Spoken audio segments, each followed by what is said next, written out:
అవకాశాలు కల్పించాలనే ముఖ్య ఉద్దేశంతో ముఖ్యంగా విద్యను ప్రాథమిక హక్కుగా గుర్తించడం జరిగింది. అందులో భాగంగా ప్రైవేట్ పాఠశాలల్లో కూడా ప్రభుత్వ పాఠశాలతో పాటు ప్రైవేట్ పాఠశాలలో 12(1)C కింద 25% పేద ముఖ్యంగా ఎస్సీ, ఎస్టీ, బీసీ, మైనార్టీ పిల్లలందరికీ కూడా అందులో కూడా ముఖ్యంగా తల్లిదండ్రులు లేని అనాథ పిల్లలకు, అదేవిధంగా HIV అటువంటి వ్యాధులు కలిగినటువంటి తల్లిదండ్రులకు ఉన్నటువంటి ఆ పిల్లలకు మరి అందరికీ కూడా సమాన ప్రాధాన్యత ఇస్తూ చదువుకునే అవకాశాన్ని కల్పించడం జరిగింది. అందులో భాగంగా మన ధర్మవరంలో దాదాపు 60 పాఠశాలలో మరి తన స్థానికంగా ఉన్నటువంటి పిల్లలు 1వ తరగతిలో జాయిన్ అయ్యే పిల్లలందరూ కూడా ఆయా ప్రైవేట్ పాఠశాలలో అప్లై చేసుకునే అవకాశం కల్పించింది. మరి 10వ తేదీ దాకా, ఈ నెల మార్చి 10వ తేదీ దాకా వీరందరికీ కూడా అప్లై చేసుకునే అవకాశం ఉంది.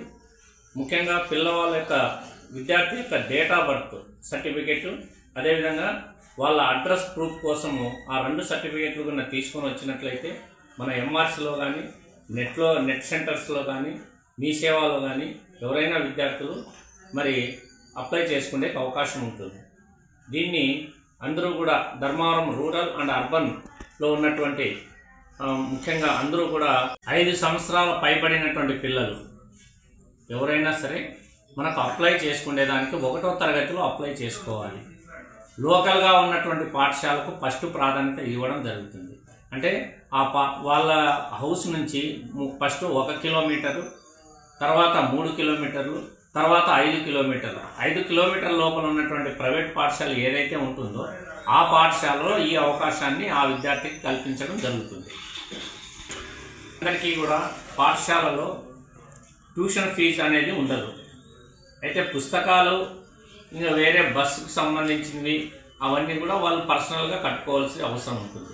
మిగతావన్నీ కూడా ప్రభుత్వమే అన్ని అవకాశాలు కల్పిస్తుంది కాబట్టి మిగతాది కట్టుకోవాల్సిన అవసరం లేదు. ప్రైవేట్గా చదువుతున్నటువంటి విద్యార్థికి పుస్తకాలు, అదేవిధంగా బయట ఏదైనా బస్సు సౌకర్యాలు అవి వాళ్ళు ఓన్గా కట్టుకోవాల్సిన అవసరం ఉంటుంది. ట్యూషన్ ఫీజు మాత్రం వీళ్ళకు పూర్తిగా లేకోకుండా చేస్తాం. ధర్మవరం మండల విద్యాశాఖ అధికారి అయినటువంటి నా పేరు బి గోపాల్ నాయక్. తప్పకుండా మీరందరూ కూడా ధర్మవరం రూరల్ అండ్ అర్బన్ ఈ సౌకర్యాన్ని సద్వినియోగపరుచుకున్నట్లయితే 1వ తరగతి నుంచి 10వ తరగతి దాకా మీ విద్యార్థికి ఎటువంటి స్కూల్ ఫీజు లేకోకుండా చదివించే బాధ్యత ప్రభుత్వం తీసుకుంటుందని చెప్పి ఈ సందర్భంగా తెలియజేస్తున్నాం.